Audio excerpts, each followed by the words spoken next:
Hadirin yang berbahagia, Bapak dan Ibu dan keluarga besar, marilah sama-sama kita menyaksikan prosesi acara, yaitu kita awali dengan prosesi acara pengajian, dilanjutkan nantinya Mano Pucuk sekaligus dengan ditutup prosesi Bainai. Alladzi yuwaswisu fi sudurin nas. Qul a'udzu birabbil falaq min syarri ma khalaq. Ayah, terima kasih persembahan yang paling indah yang berikan untuk Syifa. Syifa, boleh peluk mama sekali?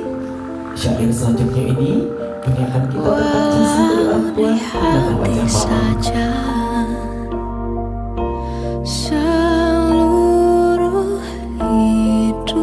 Untuk di siang hari yang berbahagia ini, calon darah baru Miftahul Syifa SH lahir di Matang Masjid 20 Januari 2004, anak dari Bapak Munizar dan Ibu Sufaiziani SPD.